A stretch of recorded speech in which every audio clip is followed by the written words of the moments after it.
السلام عليكم ورحمة الله.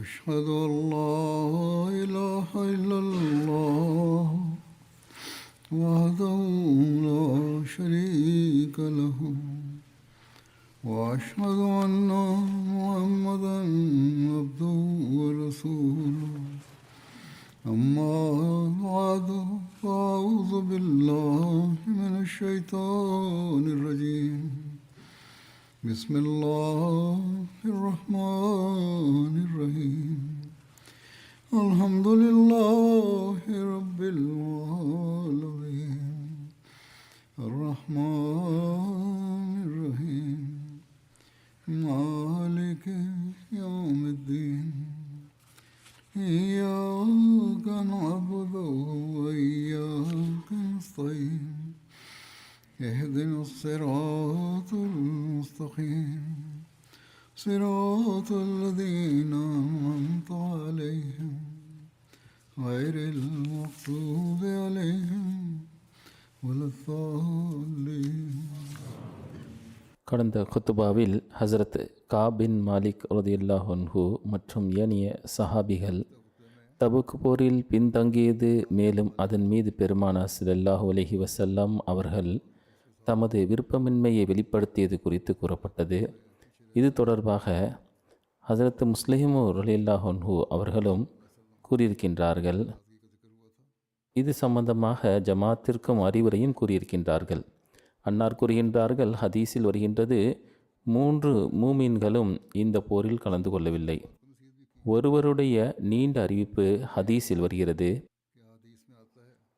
அவர் கூறுகிறார், அதாவது அந்த சஹாபி, அதாவது நான் நபி ஸல்லல்லாஹு அலைஹி வஸல்லம் அவர்கள் திரும்பி வந்த பிறகு அன்னாரிடம் சென்றேன். நான் மக்களிடம் கேட்டேன், பின்தங்கியவர்கள் எவராவது வந்திருக்கிறார்களா என்று. அவர்கள் என்னென்ன விஷயங்களை கூறி தமது இயலாமையை தெரிவித்திருக்கிறார்கள், அவர்களுடன் எவ்வாறு நடந்து கொள்ளப்பட்டது. மக்கள் வந்தவுடனேயே சாக்குப்போக்குகளை கூற ஆரம்பித்து விட்டார்கள். மேலும் அல்லாஹ்வின் தூதர் ஸல்லல்லாஹு அலைஹி வஸல்லம் அவர்களே, எங்களுடைய மன்னிப்பிற்காக துவா செய்யுங்கள் என்று கேட்பார்கள். அன்னாரும் துவா செய்து விடுவார்கள். அவர் கூறுகிறார், அந்த சஹாபி ஹசரத் காப் அவர்கள், நானும் ஏதாவது சாக்குப்போக்குகளை கூறிவிடலாம், தண்டனையிலிருந்து தப்பித்து கொள்ளலாம் என்று நினைத்தேன். பிறகு எனக்கு சிந்தனை வந்தது. நான் சஹாபாவிடம் கேட்டேன், யாரெல்லாம் வந்தார்கள் என்று. அவர்கள் பெயரை கூறினார்கள். அனைவருமே நயவஞ்சகர்கள். 2 நம்பிக்கை கொண்டவர்கள் பெயரை மட்டும்தான் கூறினார்கள். அவர்கள் எந்த ஒரு சாக்குப்போக்குகளையும் கூறவில்லை. அவர்கள் தமது தவறை ஒப்புக்கொண்டார்கள். அப்போது நான் என் நயவஞ்சகர்களோடு சேர்ந்து கொள்ள வேண்டும். இப்படிப்பட்ட சாக்குப்போக்குகள் எடுத்துரைப்பதற்கு பதிலாக உண்மையில் அது சரியான காரணமாக இருக்க முடியாது, ஆக தவறு நிகழ்ந்துவிட்டது என்று தெளிவாக கூறி வரலாம் என்று உள்ளத்தில் நினைத்தேன். அன்னார் எவ்வாறு விரும்புகிறார்களோ அவ்வாறு என்னுடன் நடந்து கொள்ளட்டும். இந்த சிந்தனை வந்தவுடனே நான் எனது தவறை ஒப்புக்கொள்ள தீர்மானித்தேன். இவ்வாறு அல்லாஹ் என்னை நயவஞ்சகர்களோடு சேர்வதிலிருந்து காப்பாற்றிவிட்டான். நான் சென்றேன். மேலும் நபி ஸல்லல்லாஹு அலைஹி வஸல்லம் அவர்களிடம் தெளிவாக கூறிவிட்டேன், என்னுடைய சோம்பேறித்தனம் மற்றும் கவனமின்மை காரணமாகத்தான் போரில் கலந்து கொள்ளவில்லை. எந்த ஒரு உண்மையான காரணமும் கிடையாது. இதனால் நபி ஸல்லல்லாஹு அலைஹி வஸல்லம் அவர்கள் கூறினார்கள், இறைவன் உங்களை பற்றி கட்டளை இறக்கும் வரை உங்களுடன் தொடர்பு துண்டிக்கப்படும் என்று கூறினார்கள். அந்த சஹாபி பெயர் காப் பின் மாலிக் ஆகும். அவர் கூறுகிறார்கள், இந்த கட்டளையினால் எங்களுக்கு கடும் வேதனை ஏற்பட்டது. ஏனென்றால் மதீனாவில் அனைவரும் முஸ்லிம்களாக இருந்தார்கள். மேலும் நயவஞ்சகர்கள் எவருக்கும் இவர்களுடன் பேச தைரியம் இல்லை. இந்த அனைத்து விஷயங்களையும் சுருக்கமாக கூறியுள்ளேன். கடந்த குத்பாவில் விரிவாக கூறியிருந்தேன். அன்னார் அவர்கள் இதை குத்பாவில் கூறினார்கள். பிறகு நான் கூறியதை போன்று இது தொடர்பாக ஜமாத்திற்கு அறிவுரையும் வழங்கினார்கள். அதற்கு முஸ்லிம் ரலியல்லாஹு அன்ஹு அவர்கள் கூறுகின்றார்கள், இங்கு நான் பார்த்துள்ளேன், அதாவது காதியானில் 1936 காலகட்டத்தினுடைய விஷயமாகும். எந்த மக்களோடு பேசுவது தடுக்கப்பட்டதோ, அதாவது தண்டனை கிடைக்க பெற்றவர்கள், அவர்கள் மொஹல்லாவில் அகமதிகளின் வீடுகளுக்கு செல்கின்றார்கள். மொஹல்லாவாசிகள் உறங்கிக் கொண்டிருக்கிறார்கள். அவர்களுக்கு தெரியவே தெரியாது. இங்குள்ள சில அகமதிகள் பாம்புகளை வளர்க்கிறார்கள். ஆனால் இந்த பாம்புகளால் இறைவனையோ அவனது தூதரையோ ஹலீஃபாயோ கடிக்க முடியாது என்பதை அவர்கள் நினைவில் கொள்ளட்டும். மாறாக அதை வளர்க்கின்றவர்களேயே அது கடிக்கும். நாமோ அல்லாஹ்வின் அருளினால் பாதுகாப்பாக இருக்கின்றோம். ஏனென்றால் எவரை இறைவன் தன்னுடைய பாதுகாப்பில் வைக்கின்றானோ அவரை எதுவும் கடிக்காது. இது எவர்களை கடிக்க முடியுமோ அவர்களையே கடிக்கும். இவர்கள் இந்த பாம்புகளுடைய செயல்பாடுகளை கண்டும் காணாமல் இருப்பது வருத்தத்திற்குரியதாகும். அக்காலத்தில் சில குழப்பங்கள் இருந்தன. அதன் காரணமாக அன்னாருக்கு இதை கூற வேண்டியதாயிற்று. எவ்வாறு இருப்பினும் அன்னார் மேலும் கூறுகின்றார்கள், மதீனாவில் எந்த நயவஞ்சகனும் இவர்களுடன் பேச முடியாமல் இருந்தது. காபின் மாலிக் ரதியல்லாஹு அன்ஹு அவர்கள் கூறுகிறார்கள், இந்த கட்டளைக்கு சிறிது நாட்களுக்கு பிறகு மனைவி மக்களும் இவரிடமிருந்து விலகிவிட வேண்டும் என்று நபி ஸல்லல்லாஹு அலைஹி வஸல்லம் அவர்கள் கூறியதாக தெரிய வந்தது. முதியவரான ஒரு சஹாபியும் எங்கள் 3 பேரில் இருந்தார். அவருடைய மனைவி நபி ஸல்லல்லாஹு அலைஹி வஸல்லம் அவரிடம் வந்து, அல்லாஹ்வின் தூதர் ஸல்லல்லாஹு அலைஹி வஸல்லம் அவர்களே, என்னுடைய கணவர் முதலிலேயே மரணித்து விட்டார். உணவும் உண்ணுவதும் இல்லை, உறங்குவதும் இல்லை. பிறகு வயதின் பலவீனம் காரணமாக எப்பொழுதும் உதவியின் தேவை உள்ளவர். முன்பிருந்தே அவர் கணவன் மனைவி உறவுக்கு தகுதியானவராக இல்லை. நீங்கள் அனுமதி அளித்தால் அவருக்கு உணவு உபசரிப்பதில் உதவி செய்வேன். அன்னார் ஸல்லல்லாஹு அலைஹி வஸல்லம் அவர்கள் கூறினார்கள், சரி, இந்த அளவிற்கு அனுமதியுள்ளது. காபின் மாலிக் ரதியல்லாஹு அன்ஹு அவர்கள் கூறுகின்றார்கள், எனக்கும் இவ்வாறான அனுமதி வாங்கலாம் என்று எண்ணம் தோன்றியது. ஆனால் பிறகு அவர் வயதானவர், நான் இளைஞன், நான் இவ்வாறு செய்வது உகந்ததல்ல என்ற எண்ணம் வந்தது. இதனால் நான் எனது மனைவியிடம், நான் உன்னை அழைத்து நீ அதற்கு பதில் தந்துவிடக்கூடாது, எனவே நீ உனது தாய் வீட்டிற்கு சென்று விடு என்று கூறினேன். வேறு எவரும் என்னுடன் பேசுவார் என்ற எண்ணம் இருக்கவில்லை. ஆனால் நபி ஸல்லல்லாஹு அலைஹி வஸல்லம் அவர்களுடைய அன்பு மற்றும் கருணையின் காரணமாக என்னுடைய வேதனையை கண்டு அன்னார் ஸல்லல்லாஹு அலைஹி வஸல்லம் நிச்சயமாக கருணை காட்டுவார்கள் என்ற எண்ணம் இருந்தது. ஆகையினால் அன்னாருடைய சபைக்கு செல்வேன், உரத்த குரலில் அஸ்ஸலாமு அலைக்கும் கூறுவேன். பிறகு அன்னாருடைய உதடுகள் அசைகின்றதா என்று பார்ப்பேன். ஆனால் அன்னார் பதில் அளிக்க மாட்டார்கள். நான் பதற்றத்துடன் வந்து விடுவேன். பிறகு அன்னாருடைய உதடு அசைந்து இருக்கலாம், நான் பார்க்க தவறிவிட்டேன் என்று எண்ணம் கொள்வேன். ஆகையால் அப்பொழுது சபையிலிருந்து எழுந்து சென்று விடுவேன். பிறகு மீண்டும் வந்து உரத்த குரலில் அஸ்ஸலாமு அலைக்கும் கூறி அன்னாருடைய உதடுகளை பார்ப்பேன். மீண்டும் எழுந்து வந்து விடுவேன். பிறகு செல்வேன். அன்னார் பதில் அளிக்க மாட்டார்கள். ஆனால் அவ்வப்போது ஓரக்கண்ணால் என்னை பார்ப்பார்கள். கூறுகின்றார்கள், நீண்ட நாள் ஆகிவிட்டது. நான் என்னுடைய சிறிய தந்தை வழி சகோதரனிடம் சென்றேன். அவருடன் தான் எப்பொழுதும் என்னுடைய உண்ணுதல், பருகுதல், அமருதல் இருக்கும். அவர் தன்னுடைய தோட்டத்தில் பணியாற்றி கொண்டிருந்தார். நான் அவரிடம் கூறினேன், என்னுடைய சகோதரரே, நீர் என்னுடைய இரகசியங்களை அறிந்தவர். எப்பொழுதும் நாம் இருவரும் ஒன்றாக இருந்திருக்கின்றோம். நம்முடைய எந்த விஷயம் ஒருவர் மற்றவருக்கு மறைவாக இருந்ததில்லை. நான் களப்பற்ற முஸ்லீம் என்று நீ நன்காக அறிவாய். மேலும் நயவஞ்சகத்தின் ஒரு நரம்பு கூட என்னில் இல்லை. இன்று நான் பதற்றத்தில் உன்னிடம் கேட்க வந்துள்ளேன். நீ கூறு, நான் நயவஞ்சகனா? அவர் எந்த பதிலும் அளிக்கவில்லை. வானத்தை நோக்கி பார்த்தார். இதன் பொருள் இறைவனும் அவனுடைய தூதருமே நன்றாக அறிந்தவர்களாவர். காபு கூறுகின்றார், என்னுடைய இரகசியத்தை அறிந்த என்னுடைய சகோதரன் எனக்கு பதிலளிக்கவில்லை. பூமி எனக்கு குறுகலாக ஆகிவிட்டது என்று தோன்றியது. நான் பதற்றத்துடன் தோட்டத்தின் சுவற்றை தாண்டி வெளியே வந்தேன். ஒரு பித்து பிடித்ததை போன்று நகரத்தை நோக்கி சென்றேன். நகரத்தின் அருகில் சென்றவுடன் ஒரு மனிதர் என் அருகே வந்து, நீ இன்ன நபரா என்று கேட்டான். நான் ஆம் என்றேன். அவர் எனக்கு ஒரு கடிதத்தை தந்தார். இது இன்ன அரசனிடமிருந்து வந்துள்ளது. இவர் அரபு நாட்டினுடைய ஒரு கிறிஸ்துவ அரசர் ஆவார். ரோமானிய அரசாங்கத்தின் கீழ் இருந்தார். நான் திறந்து அதனை படித்தேன். அதில் எழுதப்பட்டிருந்தது, நீங்கள் அரபுடைய தலைவர் என்பதை நாங்கள் அறிவோம். உங்களை கண்ணியப்படுத்த வேண்டும். ஆனால் தங்களை முஹம்மது ஸல்லல்லாஹு அலைஹி வஸல்லம் அவர்கள் இழிவுபடுத்தி விட்டார்கள். நீங்கள் என்னிடம் வந்தால் உங்களை கண்ணியத்துடன் நடத்துவேன். ஹதரத் மாலிக் கூறுகின்றார்கள், நான் தோட்டத்திற்கு சென்றபோது என் தந்தை வழி சகோதரர் எனக்கு அளித்த பதிலால் அதனால் எனது உள்ளம் வேதனையில் ஆழ்ந்தது. அதாவது அப்பொழுதும் நிம்மதியின்மை ஏற்பட்டது. இந்த கடிதத்தை பார்த்ததும் எனக்கு மயக்கமே வந்துவிட்டது. இது ஷைத்தானுடைய இறுதி தாக்குதலாக இருக்கலாம் என்று நினைத்தேன். எனது கால்கள் தடுமாறக்கூடாது என்று எண்ணி அந்த தூதனிடம், என் பின் வாருங்கள் என்று கூறி ஓரிடத்தில் ஒரு மனிதன் நெருப்பு கொளுத்தி கொண்டிருந்தான். நான் அந்த கடிதத்தை துண்டுகளாக்கி அந்த நெருப்பில் இட்டேன்.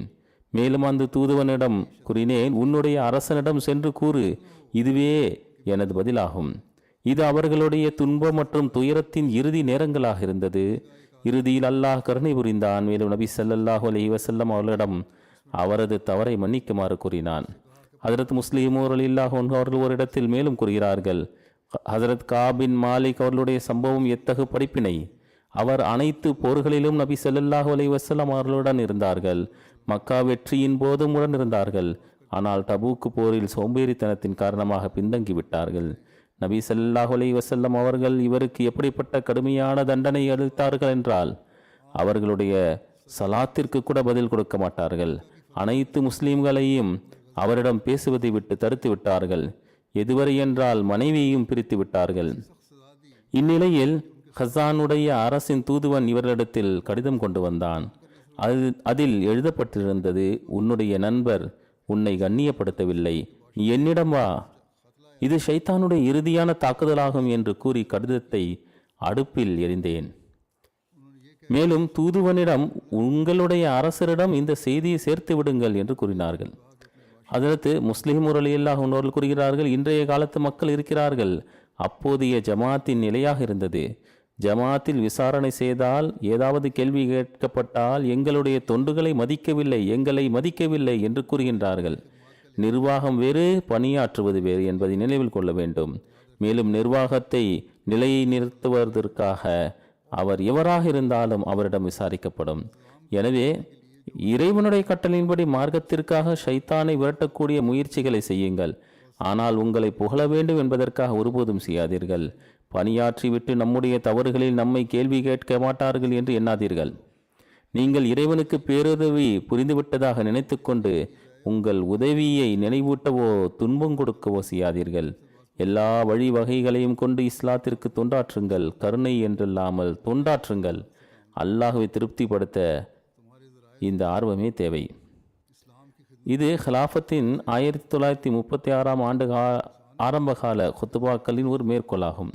தபூக்கு போரின் பயணம் எந்த அளவிற்கு நுட்பமானதும் அருள் நிறைந்ததும் என்றால், முழு அரேபியாவில் முஸ்லிம்களின் வலிமை நிலை கொண்டது. சிறிது நாட்களிலே முழு அரேபியாவில் இஸ்லாத்தின் கொடி பறக்க ஆரம்பித்து விட்டது.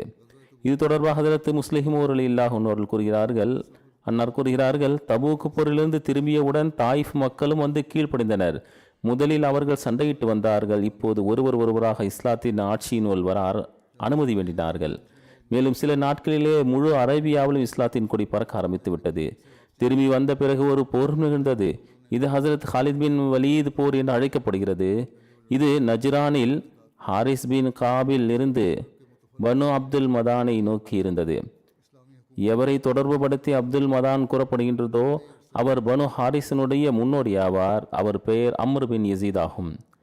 இப்னு சாத் அவர்களின் அறிவிப்பின் கூற்றுப்படி இந்த போர் ரபியுல் அவல் ஹிஜ்ரி 10ஆம் ஆண்டு நடந்தது.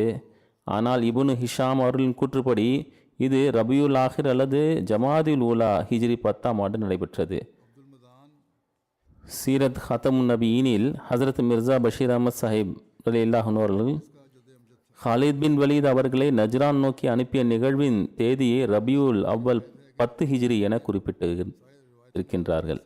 எவ்வாறு இருப்பினும் இதனுடைய விவரம் இவ்வாறாகும். அதாவது அன்னா ஸல்லல்லாஹு அலைஹி வஸல்லம் அவர்கள் ஹசரத் ஹாலித் அவர்களுக்கு கட்டளையிட்டு இருந்தார்கள், போரிடுவதற்கு முன்பு எவரை நோக்கி போர்படை அனுப்பப்பட்டதோ அவர்களுக்கு 3 முறை இஸ்லாத்தின் பக்கம் அழைப்பு விடுங்கள். அவர்கள் ஏற்றுக்கொண்டால் நல்லது, இல்லை என்றால் போரிடுங்கள். அதாவது போரிட முயன்றாலும் நீங்கள் 3 முறை அவர்களுக்கு இஸ்லாத்தின் போதனை பக்கம் அழைப்பு விடுங்கள். இதற்கு பிறகும் கூட போரிட விரும்பினால் நீங்கள் அவர்களுடன் போரிடலாம். ஆக ஹசரத் ஹாலித் அவர் அவ்வாறே செய்தார்கள். அவர்கள் அனைவரும் முஸ்லீமாக ஆகிவிட்டார்கள். ஹசரத் ஹாலித் அவர்களிடம் தங்கினார்கள். தப்லீக் மட்டும் செய்தார்கள். போர் நடைபெறவில்லை. அவர்கள் அனைவரும் முஸ்லீம் ஆகிவிட்டனர். ஹஜரத் ஹாலித் அவர்கள் அவரிடம் தங்கி அவர்களுக்கு இஸ்லாம், அல்லாஹ்வினுடைய நூல் மற்றும் நபி ஸல்லல்லாஹு அலைஹி வஸல்லம் அவர்களுடைய சுன்னத்தின் போதனை அனைத்தையும் வழங்க ஆரம்பித்து விட்டார்கள். ஹஜரத் ஹாலித் ரலியல்லாஹு அன்ஹு அவர்களுக்கு நபி ஸல்லல்லாஹு அலைஹி வஸல்லம் அவர்கள் இதைத்தான் கட்டளையிட்டிருந்தார்கள். இதற்கு பிறகு ஹஜரத் ஹாலித் ரலியல்லாஹு அன்ஹு அவர்கள் ஒரு கடிதத்தை ஹுசூர் ஸல்லல்லாஹு அலைஹி வஸல்லம் அவர்களுக்கு அனுப்பி வைத்தார்கள். அதில் எழுதப்பட்டிருந்தது, ஹஜரத் முஹம்மது ரசூலுல்லாஹி ஸல்லல்லாஹு அலைஹி வஸல்லம் அவர்களுக்கு ஹாலித் பின் வலீத் தரப்பிலிருந்து எழுதப்படுகின்ற கடிதமாகும். அஸ்ஸலாமு அலைக்கும் யா ரசூலுல்லாஹ், நான் இந்த இறைவனை புகழ்கிறேன், அவனை தவிர வணக்கத்திற்குரியவன் எவனும் இல்லை. இதற்கு பிறகு அல்லாஹ்வின் தூதர் அவர்களே, அல்லாஹ் தங்கள் மீது கருணை இறக்குவானாக, தாங்கள் என்னை பனு ஹாரிஸை நோக்கி அனுப்பினீர்கள். 3 நாட்கள் அவர்களுக்கு இஸ்லாத்தின் அழைப்பு விடுக்க வேண்டும். அவர்கள் இஸ்லாத்தை ஏற்றுக்கொண்டால் அவர்களிடம் தங்கி இஸ்லாத்தின் கட்டளைகள், திருக்குர்ஆன் மற்றும் சுன்னத்தே ரசூல் கற்றுக் கொடுக்கவும், இஸ்லாத்தை ஏற்கவில்லை என்றால் அவர்களுடன் போரிடவும் என்று எனக்கு கட்டளையிட்டிருந்தீர்கள். சில விஷயங்கள் விளக்கமாக கூறப்படாது அல்லது மற்ற இடங்களில் சில விஷயங்கள் கிடைத்து விடுகின்றன. ஆனால் வலுக்கட்டாயமாக இஸ்லாத்தை ஏற்க செய்வது இஸ்லாத்தின் போதனை அல்ல. இதன் பொருள் யாதெனில், அவர்களுடன் உடன்படிக்கை செய்யாவிட்டால் அல்லது போரிட தொடங்கினால் பிறகு அவர்களுடன் போரிட உங்களுக்கு அனுமதி உள்ளது. ஆக கூறுகின்றார்கள், அவர்களிடம் சென்றேன், தங்களுடைய வழிகாட்டலின் அடிப்படையில் 3 நாட்கள் அவர்களை இஸ்லாத்தை நோக்கி அழைப்பு விடுத்தேன். மேலும் தூதவர்களை அவர்களிடம் அனுப்பினேன்.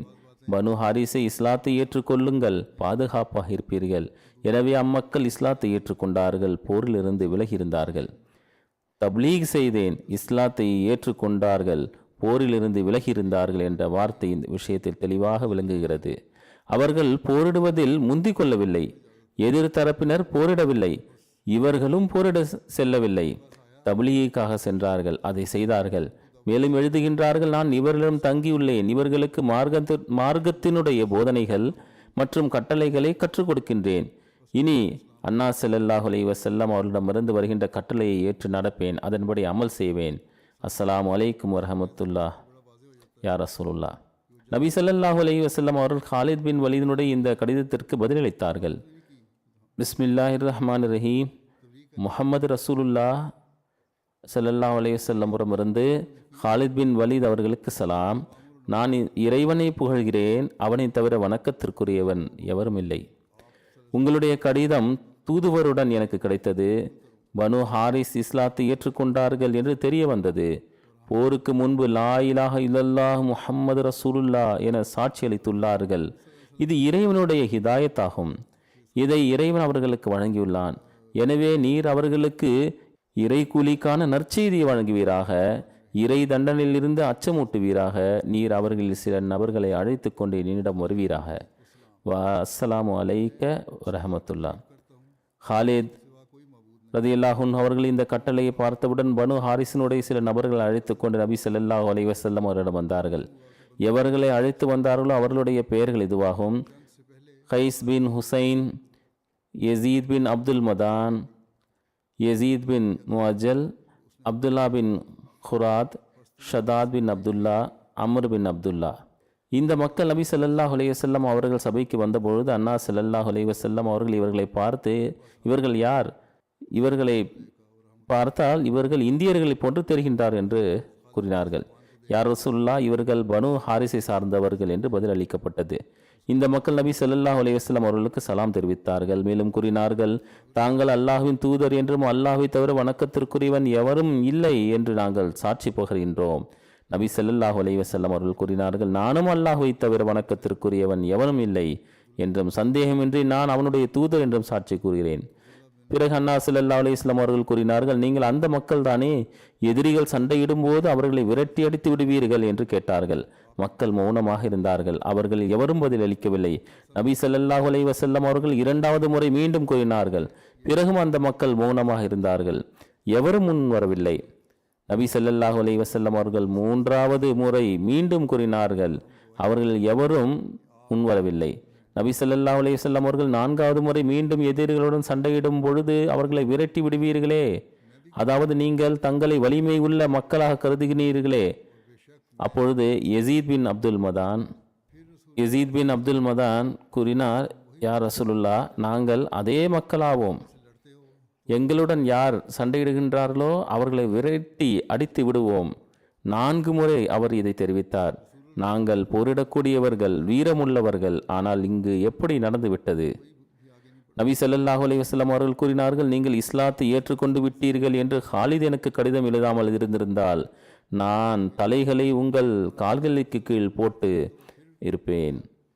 யசீத் பின் அப்துல் மதான் கூறினார்கள், நாங்கள் தங்களுக்கோ அல்லது ஹாலிதுக்கோ நன்றி செலுத்தக்கூடியவர்கள் கிடையாது. புதிதாக இஸ்லாத்தை ஏற்று கொண்டிருந்தார்கள் கூறுகின்றார்கள், நாங்கள் தங்களுக்கு நன்றி செலுத்த மாட்டோம். நபி ஸல்லல்லாஹு அலைஹி வஸல்லம் அவர்கள் கூறினார்கள், பிறகு யாருக்கு நன்றி செலுத்துவீர்கள்? அவர்கள் கூறினார்கள், யா ரசூலுல்லாஹ், நாங்கள் அல்லாஹுக்கு நன்றி செலுத்துகின்றோம். அவன்தான் தங்கள் மூலமாக எங்களுக்கு நேர்வழி வழங்கினான். மிக நல்ல பதிலை இவர் அளித்திருந்தார். நபி ஸல்லல்லாஹு அலைஹி வஸல்லம் அவர்கள் கூறினார்கள், நீங்கள் உண்மையை கூறினீர்கள். நபி ஸல்லல்லாஹு அலைஹி வஸல்லம் அவர்கள் கேட்டார்கள், நீங்கள் அறியாமை காலத்தில் உங்கள் எதிரிகள் மீது எதன் காரணமாக வெற்றி பெற்றீர்கள்? அப்போது அவர் கூறினார், யா ரசூலுல்லாஹ், நாங்கள் ஒன்றாக எதிரிகளுடன் போரிட்டோம். நாம் ஒன்றாக போரிட்டால் நமக்கு வெற்றி கிடைக்கும், எவருக்கும் நம் மீது வெற்றி கிடைக்காது என்று அவர்கள் எண்ணினார்கள். இஸ்லாம் வந்தபோது இஸ்லாம் அனைத்து கோத்திரங்களையும் ஒன்றாக்கிவிட்டது. பல கோத்திரங்கள் ஓர் உயிரானது. அப்பொழுது இந்த மக்களும் ஒன்றாக இருக்கின்றார்கள் என்பது இவர்களுக்கு புரிய வந்தது. நாம் இவர்களுடன் போரிடக்கூடாது, இதுதான் சிறந்தது. இன்னும் சொல்வதென்றால் போர் மட்டும் அல்ல, இஸ்லாத்தை ஏற்றுக்கொள்ள வேண்டும், ஏனென்றால் இதுவே உண்மை மார்க்கமாகும். நபி ஸல்லல்லாஹு அலைஹி வஸல்லம் அவர்கள் கைஸ் பின் ஹாரிஸ் அவர்களை பனு ஹாரிஸினுடைய அமீராக நியமித்தார்கள். ஷவ்வால் இறுதியில் அல்லது துல்காய்தாவுடைய துவக்கத்தில் இம்மக்களை அனுப்பி வைத்தார்கள். இவர்கள் தங்களுடைய சமுதாயத்தை சென்றடைந்து 4 மாதத்திற்கு பிறகு நபி ஸல்லல்லாஹு அலைஹி வஸல்லம் அவர்கள் வஃபாத் ஆனார்கள். நபி ஸல்லல்லாஹு அலைஹி வஸல்லம் அவர்களுடைய இறுதி போர் தபூக் போராகும். நபி ஸல்லல்லாஹு அலைஹி வஸல்லம் அவர்கள் இறுதியாக அனுப்பி வைத்த போர்படை உசாமாவுடைய போர்படையாகும். உசாமா போர்படை பற்றி வருகின்றது. ஹஜரத் அபூபக்கர் ரலியல்லாஹு அன்ஹு அவர்களின் குறிப்பில் ஏற்கனவே கூறப்பட்டது. இருந்தாலும் சுருக்கமாக அதனுடைய பின்னணியுடன் இங்கு எடுத்து கூறிவிடுகிறேன். புகாரில் அறிவிப்பு வருகிறது. ஹஜரத் அனஸ் பின் மாலிக் அவர்கள் அறிவிக்கின்றார்கள், நபி ஸல்லல்லாஹு அலைஹி வஸல்லம் அவர்கள் மக்களுக்கு ஹசரத் ஜயீத், ஹசரத் ஜாஃபர் மற்றும் ஹசரத் அப்துல்லா இப்னு ரவாஹாவுடைய மரண செய்தியை மக்களுக்கு அவர்களுடைய செய்தி கிடைக்கும் முன்பே அறிவித்தார்கள். ஹசரத் உசாமா படையெடுப்புக்கு முன்பு ஒரு படை கிளம்பியது. அன்னா ஸல்லல்லாஹு அலைஹி வஸல்லம் அவர்கள் கூறினார்கள், ஹசரத் ஜயீத் கொடியை வாங்கினார், அவர் ஷஹீதானார். பிறகு ஹசரத் ஜாஃபர் பிடித்தார், அவரும் ஷஹீதானார். பிறகு ஹசரத் இப்னு ரவாஹா கொடியை பிடித்தார், அவரும் ஷஹீதானார். அன்னாருடைய கண்களில் கண்ணீர் வழிந்தோடியது. இறுதியில் அல்லாஹ்வினுடைய வாள்களில் ஒரு வாள் ஹாலித் பின் வலீத் கொடியை வாங்கினார். எதுவரை என்றால் அல்லாஹ் அவருக்கு எதிரியின் மீது வெற்றியை வழங்கினான். ஹஜ்ஜத்துல் வீதாவிலிருந்து நபி ஸல்லல்லாஹு அலைஹி வஸல்லம் அவர்கள் மதீனா திரும்பி வந்தபொழுது மதீனாவாசிகளுக்கு தெற்கிலிருந்து எந்த எதிரியின் அபாயமும் இல்லை. ஆனால் வடக்கிலிருந்து ரோமானியர்கள் மூலம் எப்பொழுதும் அபாயம் இருந்தது. ஏனென்றால் அந்த கிறிஸ்தவர்களுக்கு அவர்களுடைய ஆற்றல் மீது அகங்காரம் இருந்தது. ஆகையால் எந்நேரமும் அவரிடமிருந்து தாக்குதல் நடக்கலாம். மேலும் மோத்தா போரின் ஷஹீதுகளுக்காக பழிவாங்க வேண்டியிருந்தது. ஏனென்றால் அந்த போரில் ஹசரத் ஹாலித் பின் வலீத் அவர்களுடைய திறமையின் காரணமாக முஸ்லீம்களுடைய படை மதீனா வருவதில் வெற்றி கண்டது. ஹஜ் முடிந்த பிறகு நபி ஸல்லல்லாஹு அலைஹி வஸல்லம் அவர்கள் மதீனா வருகை தந்து அதிக நாட்கள் ஆகி இருக்கவில்லை. சில நாட்களுக்கு பிறகு ஹசரத் உசாமா அவர்களின் தலைமையில் ஒரு படைக்கு ஷாம் மீது தாக்குதல் தொடுக்க கட்டளையிட்டார்கள். நபி ஸல்லல்லாஹு அலைஹி வஸல்லம் அவர்களுடைய மரணத்திற்கு 2 தினங்களுக்கு முன்பு சனிக்கிழமை அன்று ஹசரத் உசாமா அவர்களுடைய படையின் ஆயத்தம் முழுமையடைந்தது.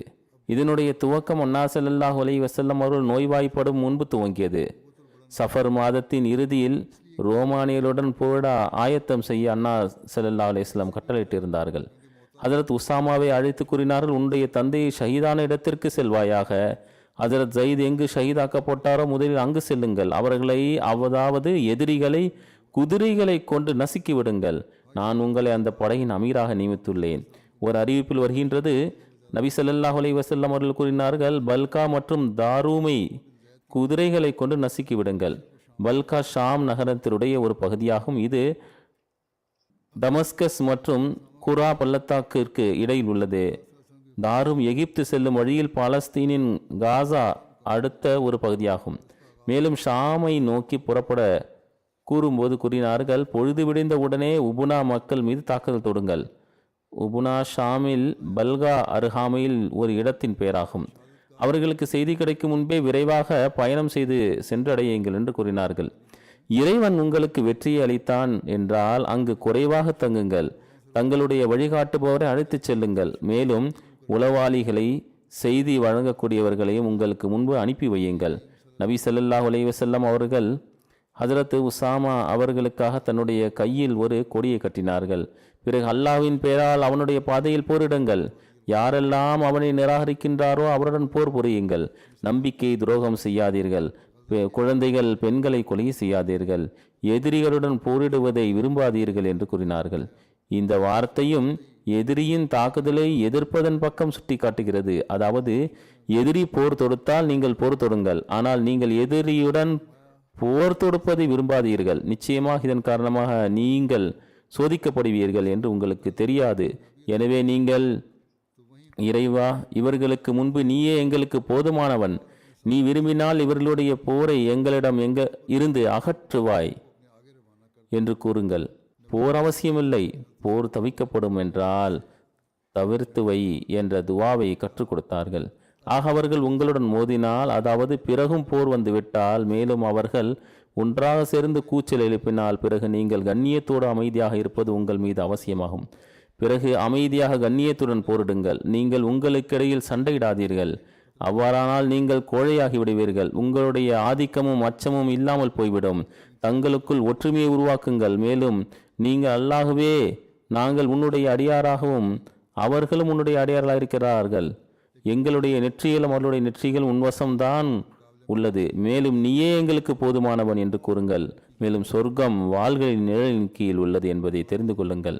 ஹஜரத் உசாமா அவர்கள் நபி ஸல்லல்லாஹு அலைஹி வஸல்லம் அவர்கள் தங்கள் கைகளால் கட்டிய கொடியை வாங்கி புறப்பட்டார்கள். அதை ஹஜரத் புரைதா பின் ஹுசைபிடம் ஒப்படைத்தார்கள். மேலும் ஜுர்ஃப் என்னும் இடத்தில் படையை ஒன்று திரட்டினார்கள். ஜுர்ஃப் மதீனாவிலிருந்து 3 மைல் தொலைவில் வடக்கு திசையில் ஒரு பகுதியாகவும், முஹாஜிர் மற்றும் அன்சாருடைய கண்ணியமிக்க எந்த ஒரு நபரும் இந்த போருக்காக அழைக்கப்படாமல் இல்லை. அதில் ஹசரத் அபுபக்கர், ஹசரத் உமர், ஹசரத் அபு உபைதா இபுனு ஜர்ரா, ஹசரத் சாத் பின் இபுனு அபு வக்காஸ், ஹசரத் சல்மான் இபுனு அஸ்லம் ஆகியோரும் இருந்தார்கள். அனைவரும் ஹசரத் உசாமாவின் கீழ் இருந்தார்கள். சில மக்கள் பேச தொடங்கினார்கள். இந்த சிறுவன் ஆரம்பகால முஹாஜிர்கள் மீது அமீராக்கப்படுகின்றார். இவர்களின் பெரிய பெரிய சஹாபா இருக்கின்றார்கள். இந்த சிறுவரை அமீராக்குகிறீர்களா? அன்னா ஸல்லல்லாஹு அலைஹி வஸல்லம் வரை இந்த விஷயம் சென்றடைந்தவுடன் இவ்விஷயத்தின் மீது பெருமானார் ஸல்லல்லாஹு அலைஹி வஸல்லம் அவர்கள் விருப்பமின்மை வெளிப்படுத்தினார்கள். அன்னா ஸல்லல்லாஹு அலைஹி வஸல்லம் தன்னுடைய தலையை ஒரு கைக்குட்டையால் கட்டியிருந்தார்கள். மேலும் ஒரு போர்வையை பொருத்தியிருந்தார்கள். அன்னா ஸல்லல்லாஹு அலைஹி வஸல்லம் மேடை மீது ஏறி இறைவனுடைய தூய்மையை எடுத்துரைத்து பிறகு கூறினார்கள், மக்களே, உங்களுடைய சிலரின் பேச்சு ஹசரத் உசாமாவை அமீர் ஆக்கியது தொடர்பாக எனக்கு தெரிய வந்தது. நான் ஹசரத் உசாமாவை அமீர் ஆக்கியது தொடர்பாக உங்களுக்கு ஆட்சேபனை இருக்கிறது என்றால், இதற்கு முன்பு இவருடைய தந்தையை என்னுடைய அமீர் ஆக்கியதிலும் உங்களுக்கு ஆட்சேபனை இருந்துள்ளது. இறைவன் மீது ஆணைய, அவரும் தலைமைத்துவத்திற்கு தகுதியானவர். அவருக்கு பிறகு அவருடைய மகனும் தலைமைத்துவத்திற்கு தகுதியானவர். அவர் எனக்கு மிகவும் பிடித்தமான நபர்கள் இருந்தவர். நிச்சயமாக இவர்கள் இருவரும் எத்தகையோர் என்றால், இவர்களை பற்றி எல்லாவிதமான நன்மையும் நலமும் நினைக்கப்படலாம். எனவே அவர், அதாவது உசாமா பொருட்டு நன்மையான அறிவுரையை பின்பற்றுங்கள். ஹசரத் உசாமா அவர்களுடன் புறப்பட இருக்கின்ற முஸ்லிம்கள் நபி ஸல்லல்லாஹு அலைஹி வஸல்லம் அவர்களுக்கு விடை பயணம் கூறி ஜுர்ஃப் இடத்திற்கு சென்று படையுடன் கலந்து கொள்ள சென்று கொண்டிருந்தார்கள். நபி ஸல்லல்லாஹு அலைஹி வஸல்லம் அவருடைய உடல்நிலை மோசமானது. ஆனால் அன்னா ஸல்லல்லாஹு அலைஹி வஸல்லம், ஹசரத் உசாமா அவர்களுடைய படையை அனுப்பி வையுங்கள், எவ்வாறாயினும் இது புறப்படும் என்று வலியுறுத்தி வந்தார்கள். ஞாயிற்றுக்கிழமை அன்னாருடைய வலி அதிகமாகிவிட்டது. ஹசரத் உசாமா படையிலிருந்து திரும்பி வந்தார்கள்.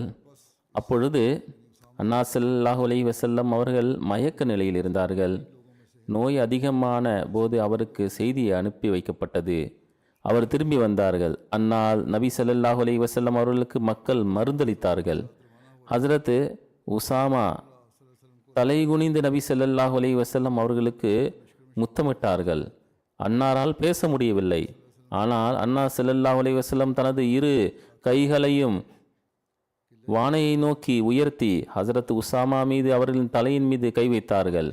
மேலும் அன்னா ஸல்லல்லாஹு அலைஹி வஸல்லம் அவர்கள் எனக்காக துவா செய்கிறார் என்று நான் புரிந்து கொண்டேன்.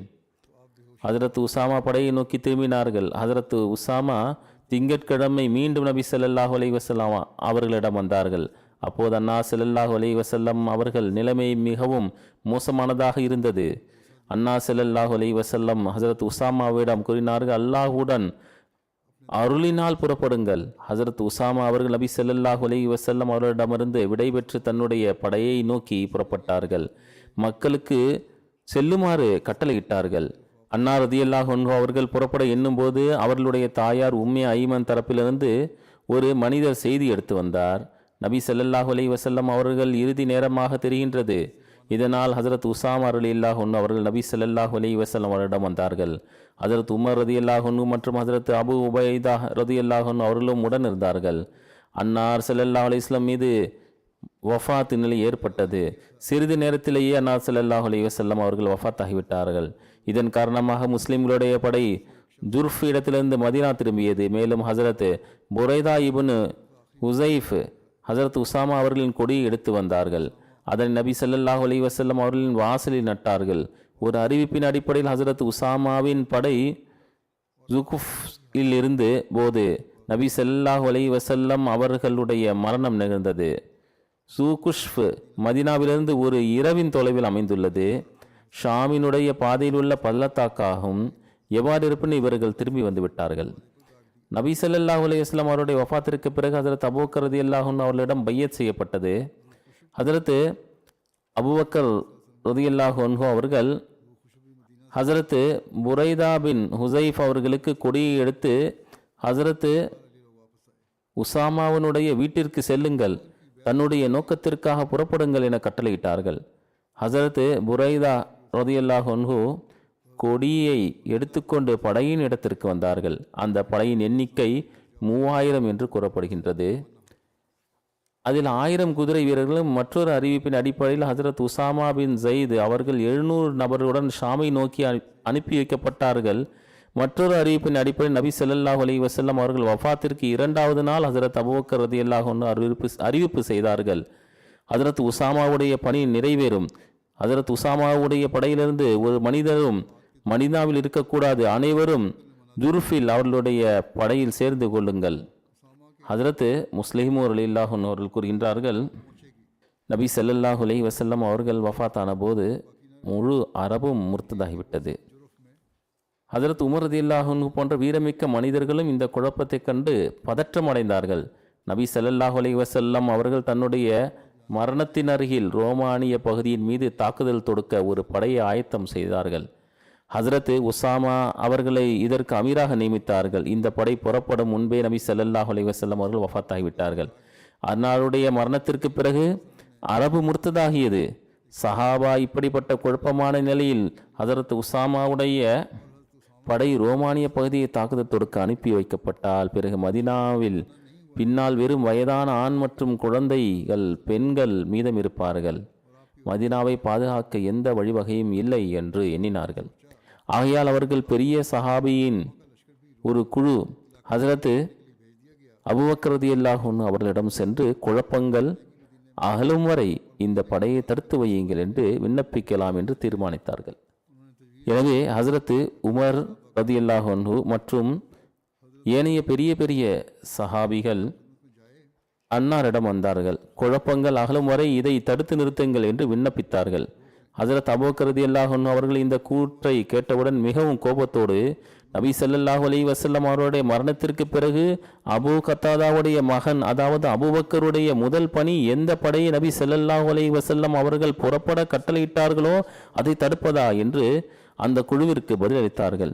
மேலும் அன்னார் கூறினார்கள், இறைவன் மீது ஆணையாக எதிரியின் படை மதீனாவில் நுழைந்து முஸ்லிம் பெண்களுடைய பிணங்களை நாய்கள் இழுத்து சென்றாலும் எந்த படையை நபி ஸல்லல்லாஹு அலைஹி வஸல்லம் அவர்கள் அனுப்ப தீர்மானித்தாரோ அந்த படையை தடுத்து நிறுத்த மாட்டேன். ஹஜரத் அபூபக்கர் ரலியல்லாஹு அன்ஹு அவர்கள் இந்த வீரமும் தைரியமும் பிறப்பதற்கு காரணம் இறைவன் கூறுகின்றான், முஹம்மது ரசூலுல்லாஹ் வல்லதீன மஅஹு அஷித்தாவு அலல் குஃபாரி.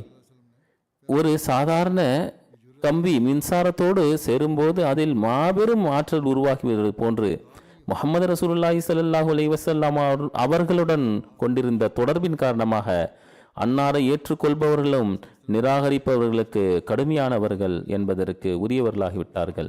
ஹஜரத் வாக்களிக்கப்பட்ட மஸீஹ் அலைஹிஸ்ஸலாம் அவர்கள் ஹஜரத் உசாமா உடைய படை புறப்படுவது தொடர்பாக தன்னுடைய உன்னதமான படைப்பான சிர்ருல் ஹலாஃபாவில் கூறுகின்றார்கள், இப்னு அசீர் தன்னுடைய வரலாற்றை எழுதுகிறார்கள்.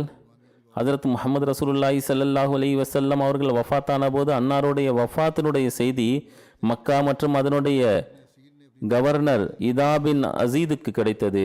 இதாபும் தலைமறைவானார். மக்கா நடுங்கியது. மக்காவாசிகள் முர்த்ததாக சாத்தியக்கூறுகள் இருந்தன. மேலும் கூடுதலாக எழுதப்பட்டுள்ளது, அரபு முர்த்ததாகிவிட்டது. ஒவ்வொரு கோத்திரத்திலிருந்தும் பொதுமக்களும் பிரமுகர்களும் முர்த்ததாகிவிட்டார்கள். குழப்பம் வெளிப்பட்டு விட்டது. யூதர்களும் கிறிஸ்தவர்களும் தங்களுடைய தலைகளை தூக்கி பார்த்தார்கள். அதாவது முஸ்லிம்கள் பலவீனமடைந்து விட்டார்கள், நாம் தாக்குதல் தொடுக்கலாம் என்று பார்த்தார்கள். மேலும் முஸ்லிம்களை தன்னுடைய நபியின் மரணத்தின் காரணமாக மற்றும் தன்னுடைய குறைந்த எண்ணிக்கை மற்றும் எதிரில் அதிகமான எதிரிகளின் காரணமாக எப்படி ஆகிவிட்டது என்றால், மழை பொழியும் இரவில் செம்மறியாடுகளின் நிலை போன்றாகிவிட்டது. அதாவது நனைந்திருக்கும், அசையவோ நடக்கவோ ஆற்றலற்றதாக இருக்கும். இதனால் மக்கள் ஹசரத் அபூபக்கர் ரலியல்லாஹு அன்ஹு அவர்களிடம் ஹசரத் உசாமாவுடைய படையையே முஸ்லிம்களின் படை என்று கருதுகிறார்கள். அரேபியர்கள் தங்களுடன் கிளர்ச்சி செய்து விட்டார்கள் என்பதை நீங்கள் பார்க்கின்றீர்கள். எனவே முஸ்லிம்களுடைய ஜமாத்தை தங்களிடமிருந்து அகற்றுவது உகந்ததல்ல என கூறினார்கள். இதனால் ஹசரத் அபூபக்கர் ரலியல்லாஹு அன்ஹு அவர்கள், எவன் கையில் எனது உயிர் உள்ளதோ அவன் மீது ஆணையாக மிருகங்கள் என்னை பறித்துவிடும் என்ற நம்பிக்கை இருந்தாலும், அப்பொழுது நபி ஸல்லல்லாஹு அலைஹி வஸல்லம் அவர்களுடைய கட்டளையின்படி உசாமாவுடைய படையை நிச்சயமாக அனுப்புவேன். எதை நபி ஸல்லல்லாஹு அலைஹி வஸல்லம் அவர்கள் தீர்மானித்தார்களோ அதை ரத்து செய்ய இயலாது. சுருக்கமாக அன்னார் நபி ஸல்லல்லாஹு அலைஹி வஸல்லம் அவர்களுடைய கட்டளையை அதன் உரிமைக்கு ஏற்றவாறு நிலைநாட்டினார்கள், அதனை அமல்படுத்தினார்கள். எந்த சஹாபா உசாமா ரலியல்லாஹு அன்ஹு அவர்களுடைய படையில் இருந்தார்களோ அவர்களை மீண்டும் படையில் இணைக்குமாறு வழிகாட்டல் வழங்கினார்கள். அன்னார் கூறினார்கள், எவர் ஹசரத் உசாமாவுடைய படையில் இருந்தாரோ, எவருக்கு அவர் நபி ஸல்லல்லாஹு அலைஹி வஸல்லம் அவர்கள் படையில் இணையுமாறு வழிகாட்டல் வழங்கினாரோ அவர் ஒருபோதும் பின்தங்க கூடாது. மேலும் அவர் பின்தங்க நான் அனுமதியேன். அவர் நடந்து செல்ல நேரிட்டாலும் நிச்சயமாக அவர்களுடன் செல்ல வேண்டும். அவர்கள் எவரும் பின்தங்கக்கூடாது, அதாவது அனைவருமே செல்ல வேண்டும். எவ்வாறு இருப்பினும் ஹஜரத் அபூபக்கர் ரலியல்லாஹு அன்ஹு அவர்கள் இந்த படையை அனுப்புவது தொடர்பாக எழுதப்பட்டுள்ளது. ஹஜரத் அபூபக்கர் ரலியல்லாஹு அன்ஹு அவர்களுடைய கட்டளையின் பேரில் ஹஜரத் உசாமா அவர்களுடைய படை ஜிர்ஃப் இடத்தில் ஒன்று கூடியது. ஹஜரத் அபூபக்கர் ரலியல்லாஹு அன்ஹு தாமே அங்கு சென்றார்கள். அங்கு சென்று அந்த படையை ஆய்வு செய்தார்கள், அதை வடிவமைத்தார்கள். இது தொடர்பாக இந்த கூற்றும் வருகின்றது. ஹஜரத் அபூபக்கர் ரலியல்லாஹு அன்ஹு அவர்கள் ஹஜரத் உசாமா ரலியல்லாஹு அன்ஹு அவர்களிடம் கூறினார்கள், உங்களுக்கு சரியாக தோன்றினால் ஹஜரத் உமர் ரலியல்லாஹு அன்ஹு அவர்களை என்னுடைய பணிகளுக்கு உதவியாளர்களாக விட்டுவிடுங்கள். ஏனென்றால் அவரும் அந்த படையில் இணைந்து இருந்தார். அல்லது உசாமா ரலியல்லாஹு அன்ஹு அவர்கள் அனுமதி வழங்கினார்கள். இந்த சம்பவத்திற்கு பிறகு ஹஜரத் உமர் ரலியல்லாஹு அன்ஹு அவர்கள் எப்பொழுதெல்லாம் ஹஜரத் உசாமா ரலியல்லாஹு அன்ஹு அவர்களை சந்திப்பார்களோ, எதுவரை என்றால் ஹலீஃபாவாக தேர்ந்தெடுக்கப்பட்ட பிறகும் கூட அவரை சந்திக்கும் பொழுது, அஸ்ஸலாமு அலைக்கும் ஐயுஹல் அமீர், அமீரே அஸ்ஸலாமு அலைக்கும் என்பார்கள். இதற்கு உசாமா ரலியல்லாஹு அன்ஹு அவர்கள் யக்ஃபிருல்லாஹு லக்கும் என்று பதில் அளிப்பார்கள். ஹசரத் அபூபக்கர் ரலியல்லாஹு அன்ஹு அவர்கள் உசாமா அவர்களுக்கு தன்னுடைய வழிகாட்டலை வழங்கி இதுவும் கூறினார்கள், நபி ஸல்லல்லாஹு அலைஹி வஸல்லம் அவர்கள், உமக்கிட்ட கட்டளை அனைத்தையும் நிறைவேற்றுங்கள். நபி ஸல்லல்லாஹு அலைஹி வஸல்லம் அவர்களுடைய கட்டளை நிறைவேற்றுவதில் எவ்வகையான சோம்பேறித்தனத்தையும் காட்டாதீர்கள். போரின் விவரம் முன்பும் கூறப்பட்டு விட்டது, அதை நான் விடுகிறேன். நபி ஸல்லல்லாஹு அலைஹி வஸல்லம் அவர்கள் கூறியது போன்று இந்த படை வெற்றியுடன் திரும்பியது. எதிரி கொல்லப்பட்டான் அல்லது கைது செய்யப்பட்டான். இந்த போரில் எந்த ஒரு முஸ்லிமுக்கும் உயிர் சேதம் ஏற்படவில்லை. அறிவிப்பின் அடிப்படையில் இந்த படையை 40 நாட்கள் வெளியில் இருந்த பிறகு மதீனா வந்து சேர்ந்தது. மேலும் நபி ஸல்லல்லாஹு அலைஹி வஸல்லம் அவர்கள் மீது இருந்த அன்பினால் ஹஜரத் அபூபக்கர் ரலியல்லாஹு அன்ஹு அவர்கள் கூறினார்கள், நபி ஸல்லல்லாஹு அலைஹி வஸல்லம் அவர்கள் எந்த கொடியை அவர்கள் தன்னுடைய கைகளினால் ஹஜரத் உசாமாவுக்காக கட்டினார்களோ அந்த கொடியை அபு கஹாஃபாவுடைய மகன் எவ்வாறு அவிழ்ப்பான்? எனவே ஹஜரத் உசாமாவுடைய படை வந்தவுடன் அந்த கொடி அவிழ்க்கப்படவில்லை. ஹஜரத் உசாமா அவர்கள் மரணம் அடையும் வரை அந்த கொடி அவருடைய வீட்டில் அவரிடமே இருந்தது. அல்லாஹும்ம ஸல்லி அலா முஹம்மது வ அலா ஆலி முஹம்மது. போர்களை பற்றி குறிப்பு நிறைவு பெற்றது. இனி வரலாற்றில் மற்ற அம்சங்கள் பார்க்க வேண்டியது இருக்கும். இன்ஷா அல்லாஹ் பார்ப்போம். இப்பொழுது நான் 2 மர்ஹூம்களை பற்றி கூறுவேன். அவர்களுக்கு ஜனாசா தொழ வைப்பேன் இன்ஷா அல்லாஹ். ஜமாத்தின் முரப்பியான மதிப்பிற்குரிய அசீசுர் ரஹ்மான் ஹாலித் சாஹிப் கடந்த நாட்களில் அமெரிக்காவில் 79 வயதில் வஃபாத்தாகிவிட்டார்கள். இன்னா லில்லாஹி வ இன்னா இலைஹி ராஜிஊன். மர்ஹூமுடைய தாய் வழி பாட்டனார் ஹசரத்து மியா ரங் அலி சாஹிப் ரதியல்லாஹு அன்ஹு ஹசரத் வாக்களிக்கப்பட்ட மசீஹ் அலைஹிஸ் ஸலாம் அவருடைய சஹாபி ஆவார்கள். அசீசுர் ரஹ்மான் ஹாலித் சாஹிப் அவர்கள் ஜாமியாவில் சேர்ந்த சம்பவம் இவ்வாறு வருகின்றது. நான் 7ஆம் வகுப்பில் இருந்தபோது ஒரு நாள் தாலிமுல் இஸ்லாம் உயர்நிலை பள்ளியில் நடந்த அசம்பிளியில் ஹஜரத் மௌலானா ஹாஜி முகமது நசீர் சாஹிப் அவர்கள் வந்தார்கள். அவர்கள் வக்ஃபி ஜிந்தகி வாழ்க்கை அர்ப்பணித்தவராவார். அதனுடைய அவசியமும் மற்றும் முக்கியத்துவம் பற்றி உரையாற்றினார்கள். இந்த உரை பல மாணவர்களுக்கு பெரும் தாக்கத்தை ஏற்படுத்தியது. உரை முடிந்த உடனே மர்ஹூம் அவர்களுக்கு வாழ்க்கையை அர்ப்பணிக்க வேண்டும் என்ற உணர்ச்சி பெருகிய உடனே ஜாமியாவிற்கு சென்றார்கள். அங்கே சிறிய இன்டர்வியூ. அதற்கு பிறகு 1960ஆம் ஆண்டு அவருக்கு ஜாமியாவில் சேர்க்கை கிடைத்தது. பின்னர் 1969ஆம் ஆண்டு ஜாமியாவில் இருந்து அவர் ஷாஹித் பட்டத்தை பெற்றார். ஜாமியாவில் மொத்தம் 9 வருடங்கள் ஆனதற்கு காரணம், அவர் ஒரு ரயில் விபத்தில் சிக்கி மிகவும் காயமடைந்தார். அந்த விபத்தின் காரணமாக 2 ஆண்டுகள் வீணாகிவிட்டன. இருந்தாலும் அவர் மனம் தளரவில்லை. மேலும் அவரது உயிரும் காப்பாற்றப்பட்டது. அவர் எப்போதும் கூறி வந்ததும் என்னவென்றால், 3வது கலிஃபத்துல் மஸீஹ் அவர்களின் துவாவினால் எனது வாழ்க்கை காப்பாற்றப்பட்டது. இவர் முபல்லிக் ஆன பின் சிராலியோ, நைஜீரியா, கானா, தன்சானியா, ஜன்சிஃபர் போன்ற வெளிநாடுகளில் பணியாற்றினார்கள். பாகிஸ்தானிலும் பல இடங்களில் முரபியாக பணியாற்றினார்கள். அதன் பின்னர் திரும்பி வந்த பிறகு ரபுவா நகரில் வக்காலத்து இஷாத் துறையில் பணியாற்றும் வாய்ப்பு கிடைத்தது. இவருடைய மகள் வழி பேரன் ஹம்சா உபைதுல்லா தற்போது முரபியாக ஜாமியாவில் இருந்து வெளிவந்துள்ளார். அவர் கூறுவதாவது, அசீசுர் ரஹ்மான் சாஹிப் அவர்கள் ஆப்பிரிக்காவில் சில நேரங்களில் வெறும் அரிசியை வேக வைத்து அதன் மீது உப்பு தூவி அதையே சாப்பிட வேண்டிய சூழல் இருந்தது. குழம்பு போன்றவை இல்லாமல் இருந்தன, அல்லது மற்ற உணவுப் பொருட்களும் கிடைக்காத நாட்களும் இருந்தன. சில சமயம் எப்படிப்பட்ட நிலை இருந்தது என்றால், சாதாரண உணவும் கிடைக்காது, எளிய வேக வைத்த அரிசியும் கிடைக்காது. சில நேரங்களில் பல நாட்களில் பசியுடன் இருக்க வேண்டிய சூழலும் இருந்தது என்று எப்பொழுதும் கூறி வந்தார்கள்.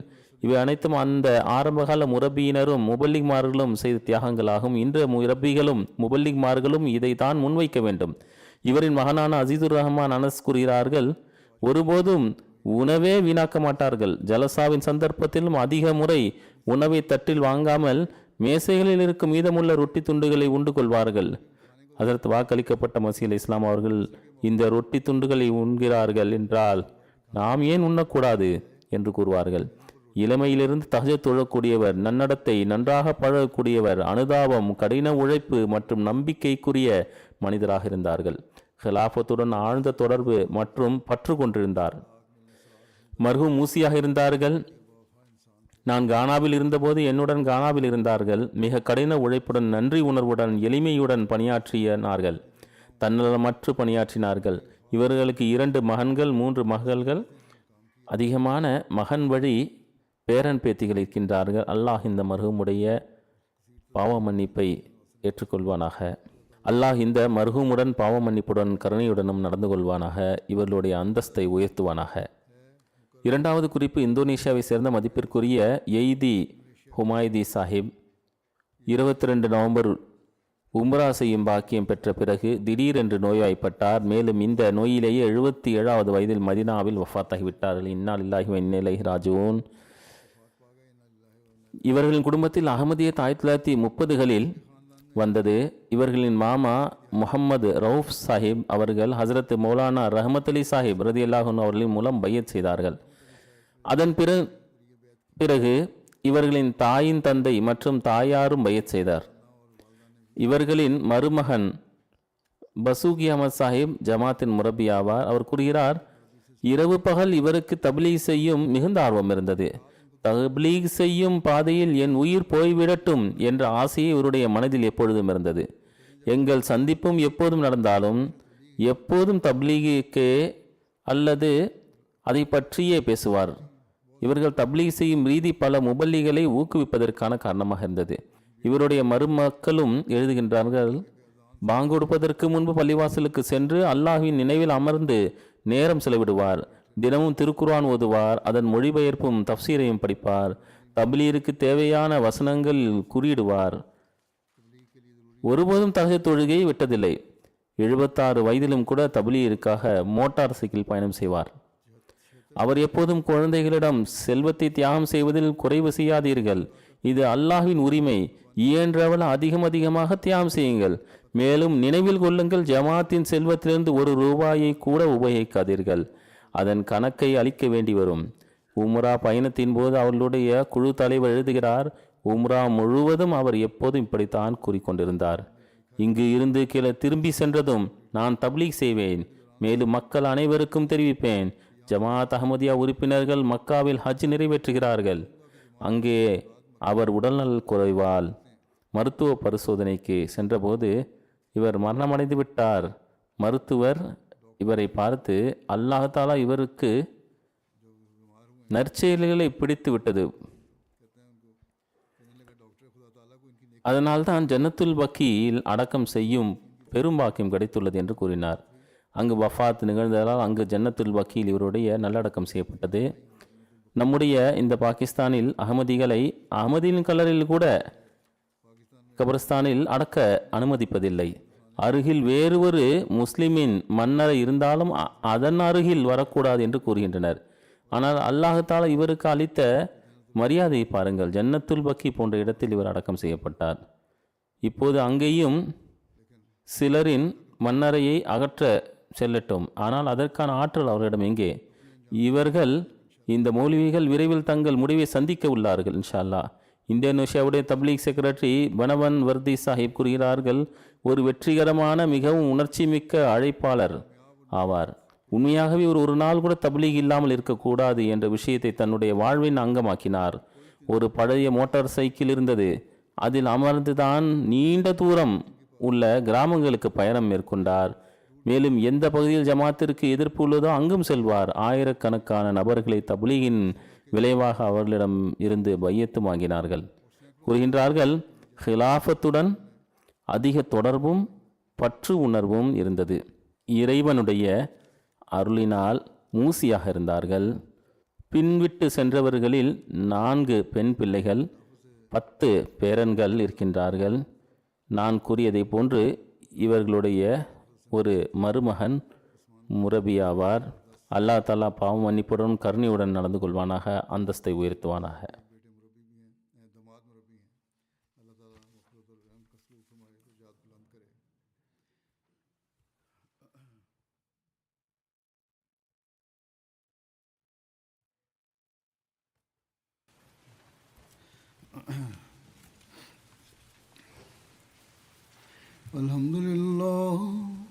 Alhamdulillah nahmaduhu wa nasta'inuhu wa nastaghfiruhu wa nu'minu bihi wa natawakkalu alayhi wa na'udhu billahi min shururi anfusina wa min sayyiati a'malina. Man yahdihillahu fala mudilla lahu ومن يضلل فلا هادي له ونشهد أن لا إله إلا الله ونشهد أن محمدا عبده ورسوله. عباد الله رحمكم الله إن الله يأمر بالعدل والإحسان وإيتاء ذي القربى وينهى عن الفحشاء والمنكر والبغي يعظكم لعلكم تذكرون. اذكروا الله يذكركم وادعوه يستجب لكم ولذكر الله أكبر.